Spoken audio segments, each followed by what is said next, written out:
నమస్కారం అండి. ఎలాంటి ఆరోపణలు ఏంటి, ఎలాంటి మచ్చలేని ఫ్యామిలీ అంటే మన అక్కినేని ఫ్యామిలీ అంటారు. సో అలాంటిది ఇవాళ కోర్టు మెట్లెక్కాల్సింది న్యాయం కోసం అన్నట్టు నాగార్జున గారు, నాగ చైతన్య గారు ఈరోజు కోర్టులు ఎక్కారు. గతంలో కొండ సురేఖ గారు కామెంట్ చేశారు. సో ఇది ఓవరాల్గా చూసినట్టయితే మీకు ఏమనిపిస్తుందండి? దీనిపైన మీ ఒపీనియన్. యాక్చువల్గా ఇక్కడ ఆవిడ చేపబట్టి డ్యామేజ్ అయిన మాట వాస్తవమే, కానీ అమాయకంగా చెప్పింది. తనకు కూడా తెలియదు. బేసికల్లీ ఏమైందంటే మన మీడియాలో వచ్చే వార్తల్ని నమ్మింది. ఎలాంటి వార్తలు అంటే శాకుంతలం సినిమా టైంలో మన మీడియా వాళ్ళే సమంతని శాకుంతలం సినిమా గురించి అడగల. ఓవైపు దిల్ రాజు గారు, ఇంకోవైపు గుణశేఖర్ గారు కూర్చున్నా కూడా అసలు ఎలాంటి క్వశ్చన్స్ అంటే నిజంగా చెప్పాలంటే మీడియా సిగ్గుపడాల్సిన మెయిన్ డే అసలు. యాక్చువల్ అది వాడు జర్నలిస్టో వాడు ఏంటో నాకు అర్థం కాల. చాలా మనిషిలాగైతే ప్రవర్తించలే.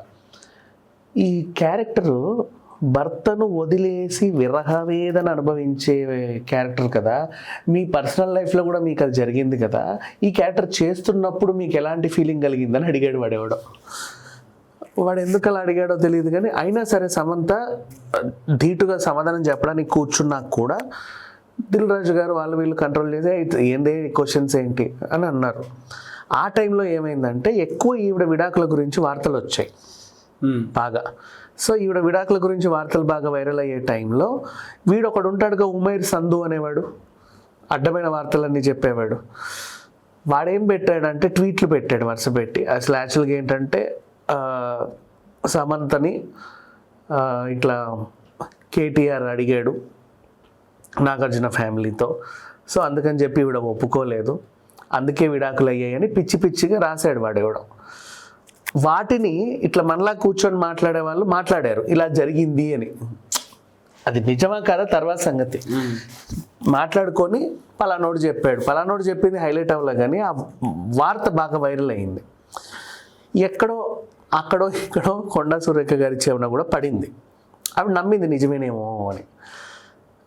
సమంత విడాకులకు కారణం ఇదే అదే అదే పెట్టేసరికి ఆవిడ నమ్మి ఒకానొక సిట్యువేషన్లో కేటీఆర్ గురించి వార్తలు వచ్చాయి. ఇట్లా రకుల్ ప్రీత్ సింగ్ అని అదని ఇదని పిచ్చి పిచ్చి న్యూస్లన్నీ వైరల్ అయ్యాయి.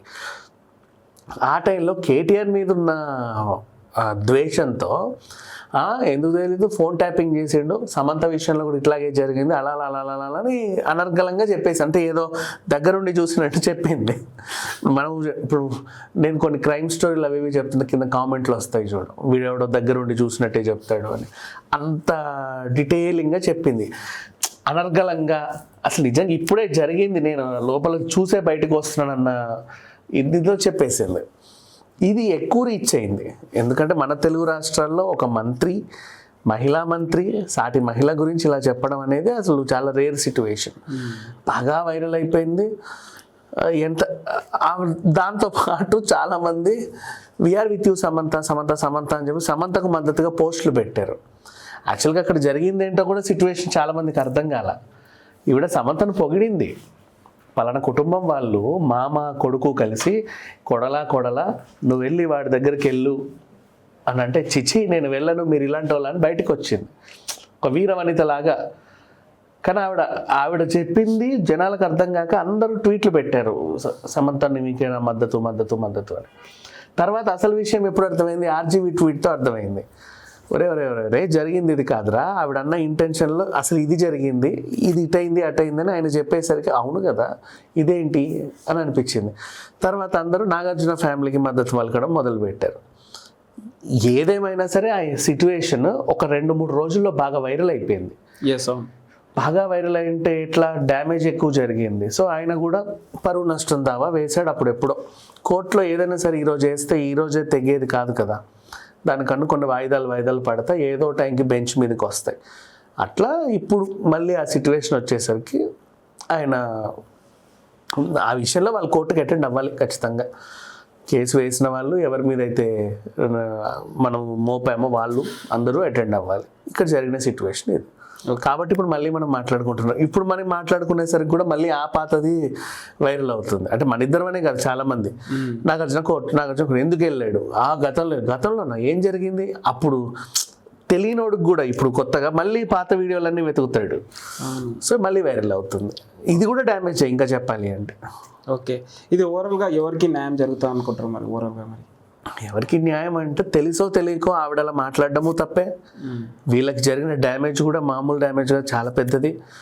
పైగా దాన్ని పర్యవసానాలు ఎలా ఉన్నాయంటే నెక్స్ట్ మళ్ళీ నాగచైతన్య ఇంకో అమ్మాయిని పెళ్లి చేసుకోవడం, ఇప్పుడు ఆ పిల్ల కూడా ప్రెగ్నెంట్ ఉండడం, ఇట్లా అంటే సమంత కూడా ఇంకెవరితోనో లవ్లో ఉంది అనే వార్తలు రావడం, వీళ్ళ మీద ఉన్న రూమర్స్ ఎన్ని రోజులైతే కొనసాగుతూ ఉంటాయో ఈ అంశాలు ఆన్లైన్లో వైరల్ అవుతూనే ఉంటాయి.